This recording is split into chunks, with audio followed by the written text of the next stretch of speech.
Historia de la filosofía, por Giovanni Fornero, volumen 4, 58, parte octava. La filosofía contemporánea, tomo 1, capítulo 3. Filosofía y teología de Tillich a los teóricos de la muerte de Dios. 922. Rahner, filosofía y teología.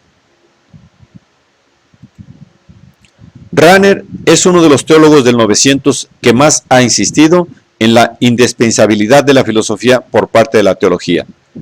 No puede haber presentación de la revelación sin teología y no puede haber teología sin filosofía. Una teología no filosófica sería una mala teología, y una teología que sea mala no puede prestar el debido servicio a la proclamación de la revelación. No existe teología que no incluya inevitablemente en sí filosofía, que pueda reflexionar y reflexione de hecho sobre la fe cristiana sin el auxilio de una filosofía. En efecto, según Rahner, una teología totalmente autónoma de la filosofía, esto es, anclada en posiciones positivístico-fideísticas, estaría totalmente destinada a caer en una filosofía banal, no verificada críticamente. O sea, una filosofía sofisticada teológicamente y en el fondo falsa. Además, una teología que no tuviese en su base una filosofía dirigida a demostrar de un modo filosófico e independientemente de la teología misma una abertura constitutiva del hombre hacia Dios, correría el riesgo de hacer de la fe algo colgado en el aire, o sea, privado de un significado sustancial para el hombre.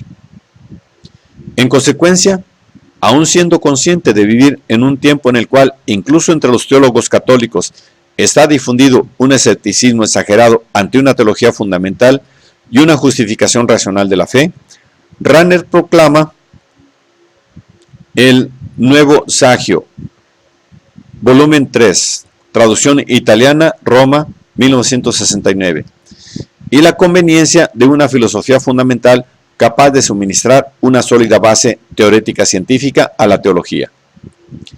Pero, ¿qué caracteres debe poseer una filosofía que quiera ser autónoma y al mismo tiempo preparatoria respecto a la teología? Según Rahner, una filosofía de este tipo no puede ser sino una antropología metafísica o una antropología teológica fundamental, o sea, un discurso especulativo sobre el hombre, antropología, dirigido a sacar a la luz su constitucional predisposición e idoneidad ante una posible autorrevelación de Dios. Antropología teológica, y capaz de servir como base o preámbulo racional de la teología, antropología teológica fundamental. En otros términos, la filosofía de la religión debe configurarse como metafísica de una potentia obedientialis respecto a la revelación de Dios trascendente. Este esquema teórico, según Rahner, presenta indudables ventajas metodológicas respecto a las tradiciones protestantes y católicas. En efecto, a diferencia de la filosofía protestante de la religión, que hace de Dios la simple objetivación de la subjetividad humana, pensemos en la teología liberal y su inversión atea en Feuerbach, o bien el término contradictorio y absolutamente imprevisible del hombre, pensemos en la teología dialéctica del primer Barth.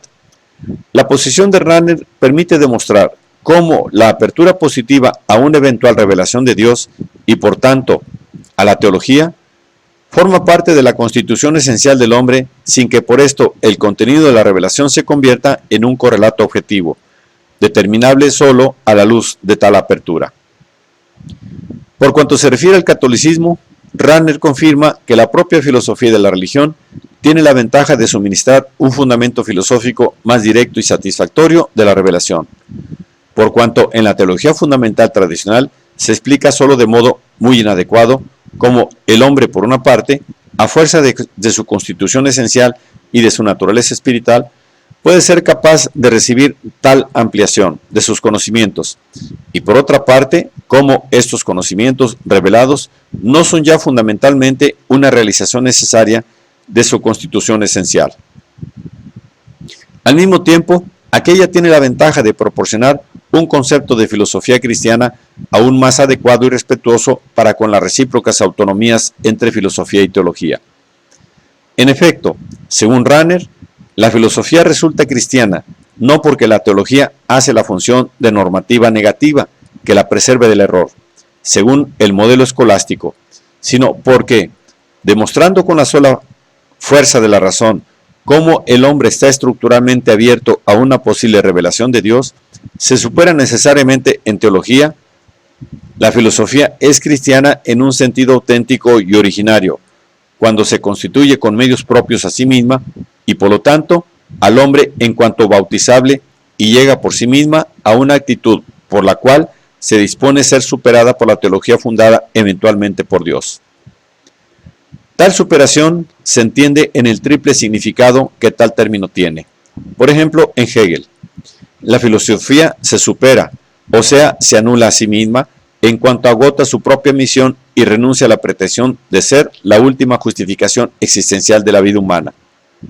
Por lo cual, la filosofía, entendida en su justo significado, tiene siempre un carácter porvenirístico, en cuanto ella es siempre preparado evangelii, y esto no en el sentido de un bautizo posterior, sino porque constituye al hombre como posible oyente del mensaje de Dios.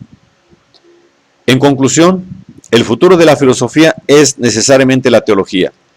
Dios ha querido la verdad de la filosofía, solamente porque quería para nosotros la verdad de un propio autodesvelamiento. Por esto, Él tuvo que crear a aquel que la podía callar.